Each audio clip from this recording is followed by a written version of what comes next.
Hi, I'm Jim Bergeron, pastor at Holy Cross Lutheran Church in Houston, Texas, and this is Reformation Sunday, 10/30/22. Truth is not forgetting. 505 years ago, a monk named Martin jotted down 95 talking points, posted them on the church door. The world hadn't been the same since. Father Martin was assigned to teach the scriptures in the early years of Wittenberg University. His academic responsibilities led him through the doctrinal law of the church and brought him to gospel truth. Gerhard Ebeling, Luther scholar, notes that if we ask what is the utmost that can be expected from a university, Luther provides the answer. The time was ripe for the discernment of law and gospel. Time was ripe for truth and freedom. In the mid-1970s, I was privileged to learn from the Reverend Dr. Krister Stendahl, one of the century's great theologians. He was a keynote speaker at a regional pastors' conference at Luther Hill. These were the days of roughing it at Luther Hill. No air conditioning, cramped mess hall for a meeting area, and I'll never forget his brilliant exposition of the law. He taught Romans 3, where Paul describes the law. He says that it's the great, everybody includer, mouth shutter, accountability holder, and sin teacher. The law is there. You can't avoid it. Ever. Great song written by a man from Texas, Sonny Curtis of the Crickets. It was on their first album after Buddy Holly died. I fought the law and the law won. Bingo. The law is in implacable demand. Our reaction to it is anxiety and guilt. It was already here, just like gravity, just like death. The law names what's always happening now. The law hooks us in many ways. You don't have to be a genius to realize that one day you will be existentially challenged, electroencephalographically bereft, no breathing, no you, no more. And every little ache and pain, sniffle, and strained breath is there to keep you up to date on your progress. The law is the limit of our time. The law hooks our sense of duty. We fall short in our deeds, plans, and aspirations. There's that maddening gap between who I am, who I wish I would be, and who the world expects of me. The law teaches us the difference between right and wrong. We're all equal under the law, sinners who have fallen short. Only one event can redress the unforgiving, relentless, inexorable demands of the law, and that's the cross of Jesus Christ, the gospel. When Christ cries on the cross, "It is finished," he said only one word in Greek, tetelestai. It is complete. It was a phrase more commonly used in business transactions. You'd write it across a bill, and it meant paid in full. Christ's death on the cross paid for the sin of the world in full. I was hitchhiking home to Redwood City from my job in Palo Alto on US Route 101. It was illegal, but I was tired and broke, and I didn't want to walk 10 miles.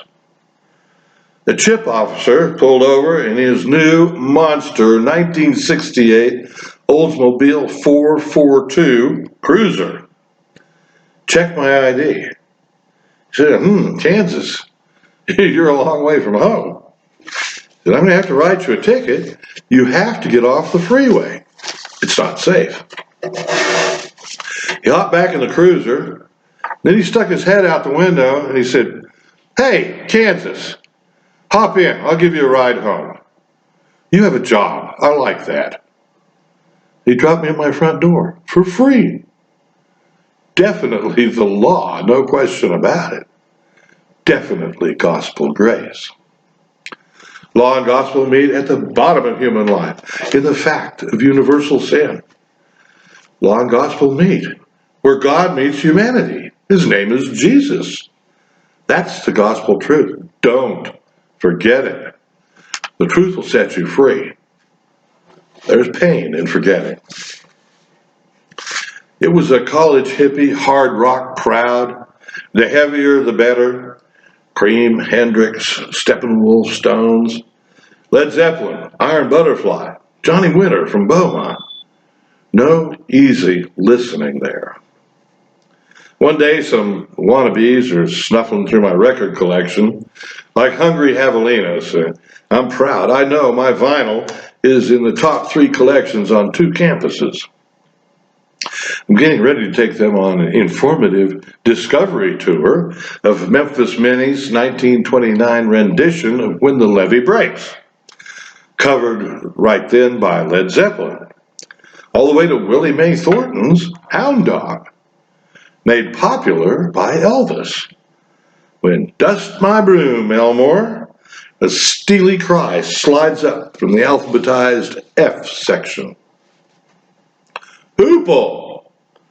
With all the smug cruelty of late adolescence trying to determine pecking order, they're taunting Hoople at me and waving a prized possession. Flat and Scruggs folk songs of our land.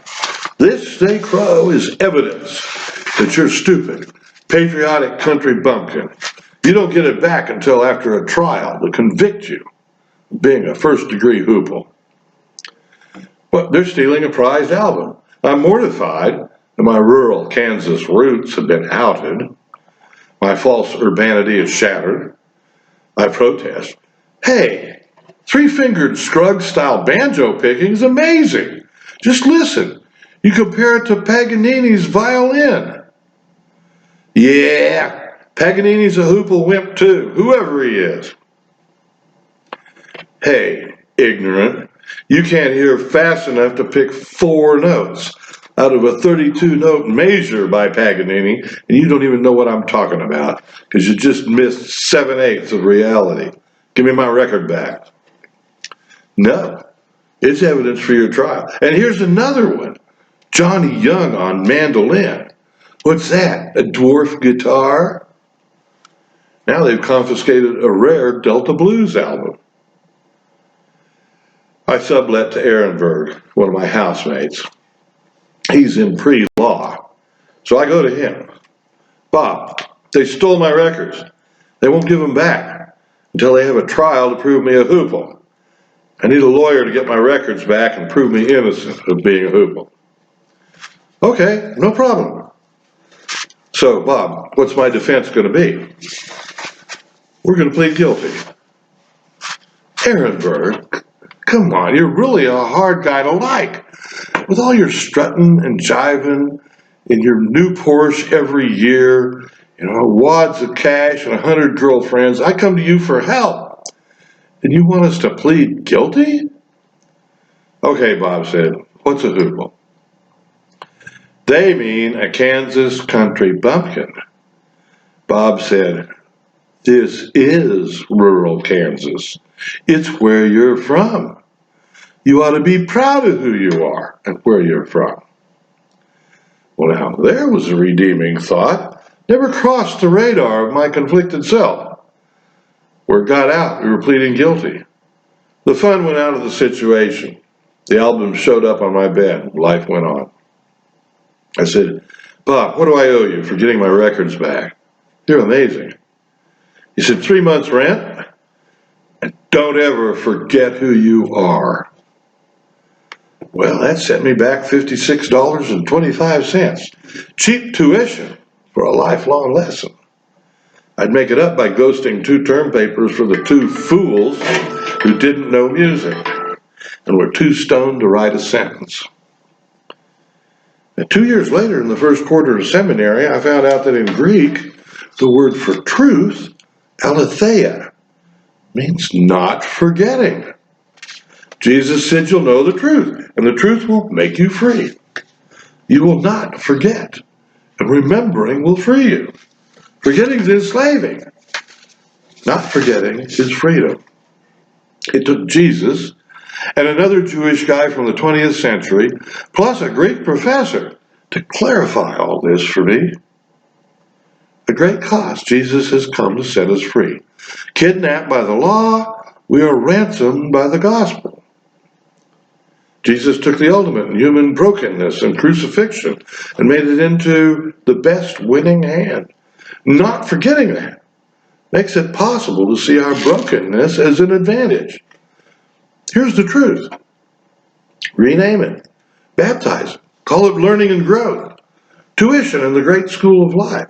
We are not just human beings under the law having an occasional spiritual experience to give us a little hope. We are spiritual beings in gospel truth, given the grace and privilege of enjoying our human experience. Simply receive the gospel grace and do not forget. That's the truth. Amen.